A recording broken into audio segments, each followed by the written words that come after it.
to Beyond the Gray Media. This is Josh here, checking in on you out there in YouTube land. YouTube, happy Friday. Happy Friday to you and yours. Tonight, sometimes you need a change of pace. Sometimes you need a refresh, a restart, a reminder that there are films out there that just don't care about proper traditional convention. Films that push the boundaries of bad taste way past the expiration date. Films that are a labor of love and a callback to better days. Now, for all intents and purposes, tonight we aren't talking about a summer blockbuster or some big Academy Award-winning feature film. Nope, not here. You're simply in the wrong place. This channel here gives a special nod to shit that bucks the mainstream and pisses all over morals and values. And what better way to celebrate that than with tonight's doozy of a feature film from Brian Pollin, 2004's Bone Sickness. Thanks.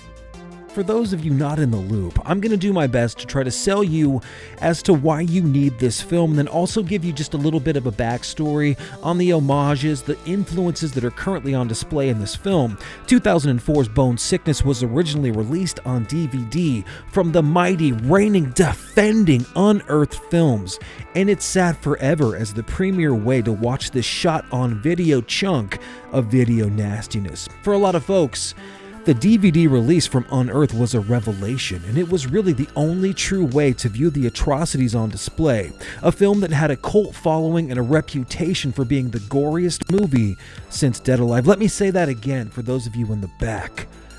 The goriest film since Dead Alive. High praise, and quite a hard act to follow. What's impressive was that this film was made for $4,000. $4,000, and how they got what they got for this film for only 4,000 bones is beyond, it's just beyond impressive. It's sick. It really says a lot about the director and his ability to cram $4,000 worth of gore into 98 minutes. Clearly, this dude knew what he was doing. He had a vision, he had a plan, and he knew exactly what he wanted to do with Bone Sickness. So what's it about, and why should you pick this thing up immediately before it sells out? Well, I sure am glad you asked. Bone Sickness is one of those plots that's just pretty simple in nature. Alex is a man struggling with the terminal and rare bone disease. Day in and day out, he's wasting away.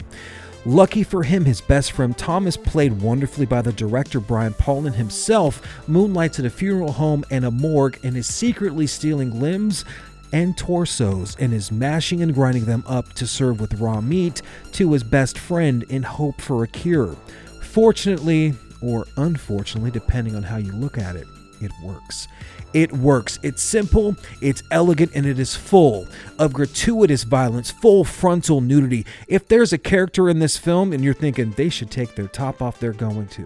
They are 100% going to give you what you need. Explicit, hardcore, visceral gore. Now, it's interesting using a term like hardcore gore, but really, if you go and you look at the reviews on this film, Rotten Tomatoes, wherever you feel like you get your reviews from, whoever you trust for whatever fucking reason, when you start to read those reviews, pretty often it says hardcore gore. Even for the most experienced horror fans, Bone Sickness will test your limits. It will test your mettle, if you will. Allegedly, though, everybody's different. Everybody has a different set of standards when it comes to the gore that they expect and the gore that they can endure. Okay? That's the big thing with a film like Bone Sickness. Not all gore is created equal. Brian Pollin's direction is crude. It's vile. It's even nasty at times. If you think there is no possible way this film can go further than it's going to go from the previous frame, think again. Bone Sickness is here to fucking ruin your damn day. And ruin it will do. It goes further and farther than what most directors. That's what separates this from some of the other disturbing cinema that you will probably see. It shows you everything. When you think it can't get worse, or we're going to just cut this limb off, right, we're going to go ahead and show you this shattered skull, this desecrated limb, this disgusting torso. Brian Pollin's like, hold my beer. Hold it. I'm going to show you a little further. I'm going to zoom in. I'm going to give you all of the goods, and I'm going to give it to you in full HD. Now, what I find particularly intense is his scenes with bugs, maggots, earthworms. When things get gross, they get way fucking gross. The worms crawl in. The worms crawl out. The worms are digested. The worms are vomited back up. It is quite quite effective. I think when people think about that, when you're reading the reviews, when they're kind of just discussing the things that were just a little bit too much for them in this film, oftentimes the earthworms are what's brought up, and that is total Lucio Fulci. I'm telling you right now, this has got Italian gore written all over it. Equal parts Carpenter Romero as the film becomes this kind of total zombie action flick at the end, almost a little Day of the Dead, Dawn of the Dead, right? It's got a lot going for it in the end, but the things that are the most uncomfortable is some of that gore. It's like a shotgun blast. If you're bored the first 40 minutes, right, this thing completely pummels and maims the audience with upping the ante of zombie flesh eaters, practical gore, pushing the audience to the absolute limit. It is 60 minutes of just a brutal onslaught of just as much gore as you can handle. And I'm telling you right now, Bone Sickness brings the full nasty, and it is something special to behold. Now, did I mention that this film is shot on video, okay, or SOV? If you are unfamiliar with films that are shot on video, they can be a little bit difficult to get used to. They are usually made quite cheaply, and they're not always the most effective, okay? Films like Savage Harvest, films like Sorority Slaughter, films from Saturn's core, they put out these shot on video, even things like Video Violence, okay? There was that big boom in the 80s. Films like that, they usually have pretty bad, low budgets, pretty cheap acting. They're usually pretty heavy, though, in the ultra-violent department. And Bone Sickness, I'm looking at another shot on video title down here, you guys. I'm not going to lie to you. Okay, Bone Sickness is the big nasty. Now, because you have the director acting, you know, there's only a few characters in this film, and most of them act relatively decent, but when you watch the DVD and then you upgrade to Blu-ray, it is so clear for a shot on video, and it is 2004, but you can definitely tell that this is a home, this is like a home brew. It's a homemade film, but it looks, for Blu-ray, like this actually looks like a video like you can actually watch. It just looks like a bad, bigger budget film from the early 2000s. Now like I said, SOV, so there's a lot of gratuitous gore, a lot of gratuitous nudity, and I think it's just fucking great.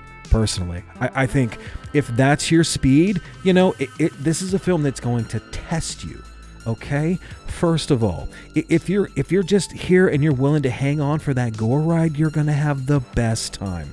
It becomes just an absolute zombie, just a dinner platter, just a feast for the viewer when it gets towards the end. It's not perfect, okay, but you got to remember this thing cost $4,000 to make, and it's completely practical, and it's an absolute labor of love for the director, and you can tell that he put his heart and soul into it, and that's one thing that I personally love about Bone Sickness. I'm never going to have to upgrade that film because I don't think it's ever going to look better than that, and this right here, this is the version that you need to pick up. This is the Vinegar Syndrome brand new Bone Sickness SOV from Saturn's core, their other label that they kind of picked up from Vinegar Syndrome.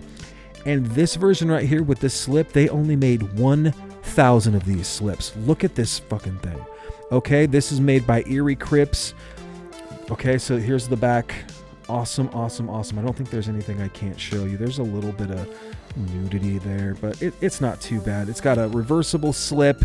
Okay, it's got 10 hours of special features.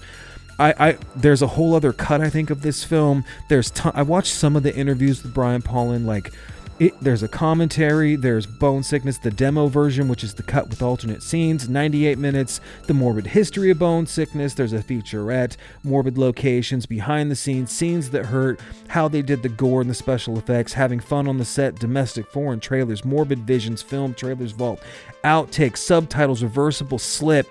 I mean, for what you get here, what you need to do, my friends, if you're into gross, disgusting films like this and you don't mind some bad acting, you're here for the gore, this is what you need. Go to themovieroom.com right now, type in my little code, beyond 10 and pick this thing up for under 30 bucks. Get this before the 1,000 copies of this slip is out of print forever and you have to just be stuck with that guy. No slip Steve, right?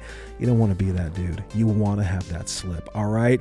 Now, the only thing that I will say is my buddy Mike says that the 2004 Unearthed DVD is all you're ever going to need because he appreciates the practical gore. He appreciates the full body burns. He appreciates the creature effects looking absolutely disgusting 480p. But for my money, what brings the cows home to this garage right here is that full gratuitous gore, nudity, and full true HD. Love you guys. Take care.